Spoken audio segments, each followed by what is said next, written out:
2016 now behind us, going into 2017, wanted to go over sort of year in review, and these three guns, I think, kind of wrap it up. So, the Shield, though it's been out for quite some time, is representative of the single stack 9. I think we could say 2016 was definitely the year of single stack 9 popularity and things being out there. The SIG P320 represents a bit of innovation in that it's a chassis-based design, and then we had the Honor Guard come out, which sort of rocked what people were expecting for an out-of-the-box gun. And I think the Honor Guard kind of brings us the best of both worlds into a smaller gun. Just looking at the features, especially if you want to compare, really what we have in common between these two is the chassis system, and that is that you can remove the inner part of the firearm, and that serves effectively as the chassis is the gun and doesn't require a whole separate gun. If you want to change things out, you pull this chassis out, and then you've got yourself the firearm itself. You can change the grip size, you can change the slide size, the slide length, all of those things rather easily. So thus far, the Honor Guard is the only one we have with that ability in the single stack. They are offering a longer slide, a shorter slide. They've got the fist, the standoff piece here that prevents the firearm from not being able to be discharged if it's pushed up against something. So in a close contact engagement, or really pushing against anything, firearms become useless because they won't fire out of battery. The fist extension for the frame that Honor Defense has gives you a little bit of standoff, so that can still happen.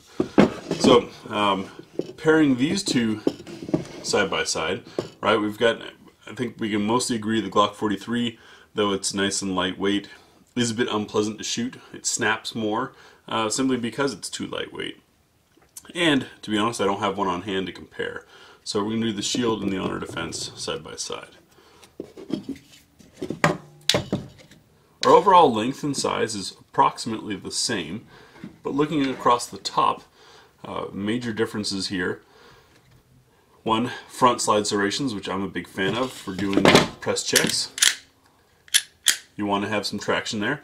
But something nice that Honor Defense has done is, notice the transition where these end, or come around the top, is smooth. You don't have the risk of any sharp edges cutting or tearing at your skin, which you may not think is a big deal until you take a gun like this to a shooting school where you're running 1,000 rounds in 4 days, getting really good at it, which, by the way, I suggest anyone do with any gun they intend to carry.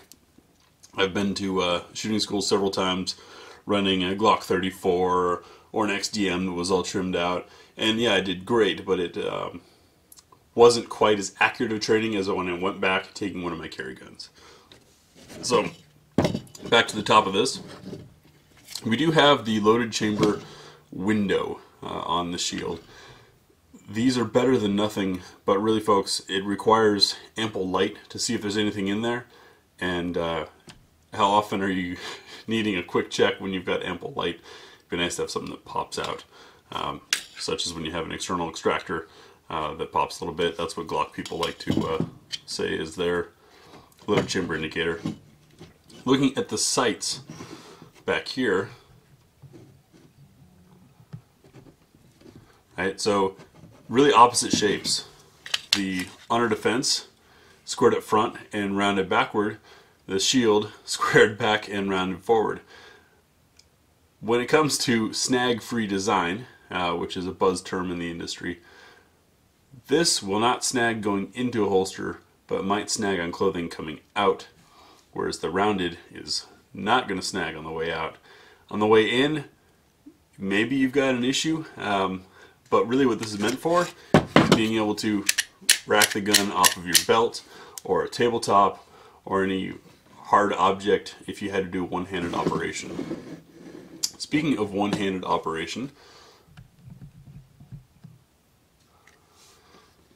We have our controls on the left side, as is standard, since most people, even myself, I'm left-handed, but I shoot with my right because so many guns come like this. Flip it over to the right side, and the Honor Defense, another innovation they've got, is your controls are still over here. Safety is available on these, just like on the Shield. You can reverse this magazine catch, but it's not fully ambidextrous, whereas Honor Defense, I can get it from the left, and I can get it from the right. Easy enough. Slide release being on the right side is a big deal for left-handed shooters, or slide lock, depending on how you want to use it. Another one that we saw become a big deal in 2016. So smooth grips like this end up being quite slippery, and or on the SIG here, you have a little bit of texture in some select areas, but not where you pinch when you're pulling the gun out of the holster. Previously, on older designs, like this is our old Glock 19 here, you end up using some skateboard tape or whatever, insert your tactical name brand stick-on tape thing here, and they peel off and come off for a bit. Walther, this is the Q5 match, but their PPQ, raised some alarms and made people pay attention with this wonderful texturing here, which grips really well, but still you've got some slip through this area. And so what people do with little single stacks like these or their Glock 43 is send it off to have someone sit there with a soldering iron and poke little holes and give it some texture. The Honor Defense came with that included all the way around, including through here, which I think is important on the draw. When you shove your hand on there and you pull up, you want traction there. So that was a nice feature they added, and having it reach all the way up along here gives you a sense of reference and index point for your trigger finger. Another change that became sort of a standard this last year is having the interchangeable back straps, being able to change the size of your grip, the angle of the grip, so that your hand reaches different points depending on your hand size and shape compared to the gun size and shape. Hand fitment's very important for making sure that you've got proper finger placement on the trigger, and that's done often by changing the back straps. On our 320, unfortunately, we don't get that option. You just kind of have this square that you hold on to, similar to the older Glocks. Gen 4 Glocks added some. Honor Defense, you've got this size here, or this flatter one, which gives you a much more 1911-esque setup. And one of the things that I really came to appreciate about these is that they don't require a special tool to remove. Come on. But it's still definitely on there snugly. Slide on our flat one, and as you can see, we now have a much straighter backstrap, which ends up changing your wrist angle for shooting. So for those that are more comfortable or familiar with the 1911 straight angle, this flatter backstrap not only makes for a lower profile gun, but gives you different grip angle and less palm swell.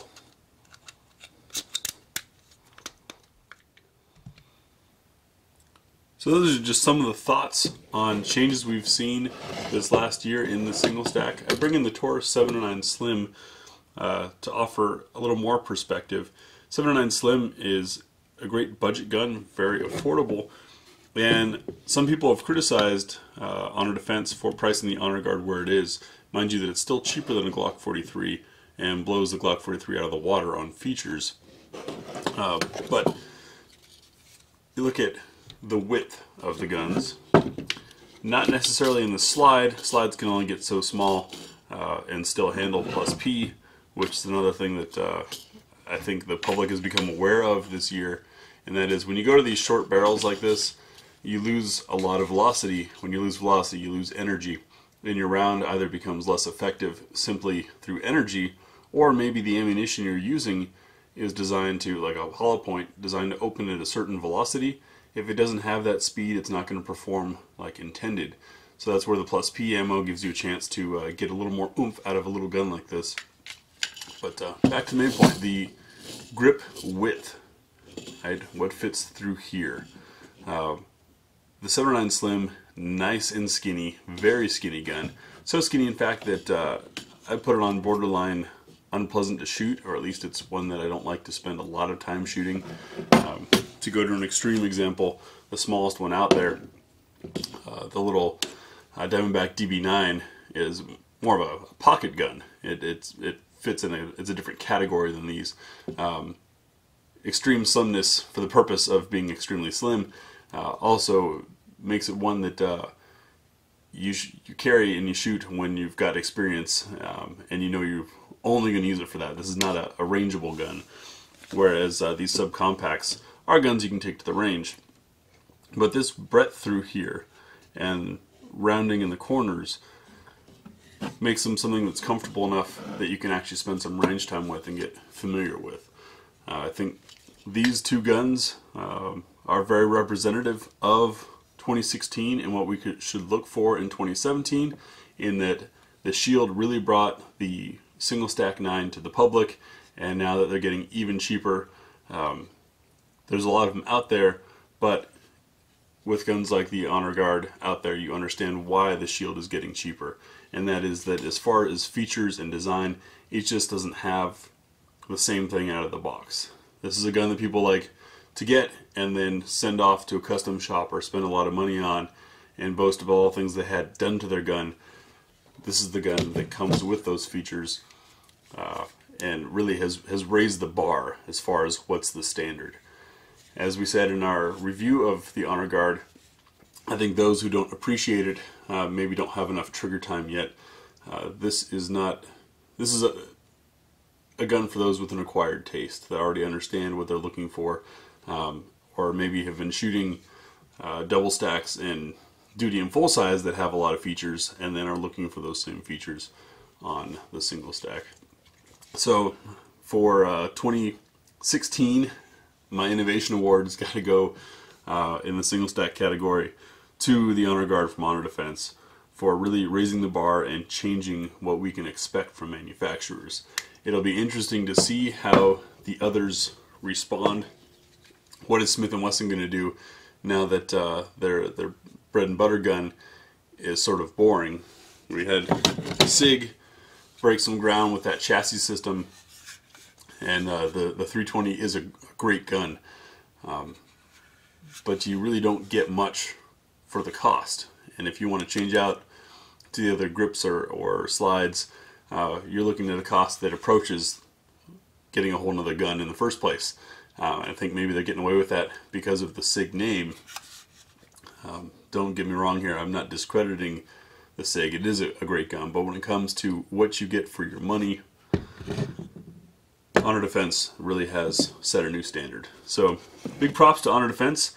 Those of you who are looking for your second gun and have some experience already might want to consider looking into these while they're still priced so low. And I really say that even though they cost more than others, what you're getting out of the box, if you try to find that with any other gun, you're going to do something like take a 709 Slim doesn't even really fit in here, but take the Shield and then send it off to somebody like Robar or one of those talented gunsmiths, and spending quite a bit of money to get what you could have just had out of the box here.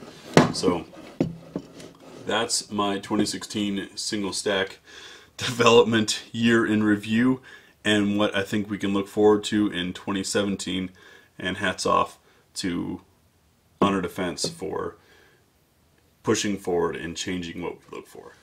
Thanks for watching GB Guns, and if you watched this far, you appreciate our format and what we're doing, or maybe you're waiting to make that really angry comment. Either way, click the big griffin up here to subscribe, the link over here to show you a related video based on what you just watched, or down here is the playlist relevant to this video. Once again, we appreciate your feedback, your comments. Join us on Facebook, Instagram, and we'll see you in the next video.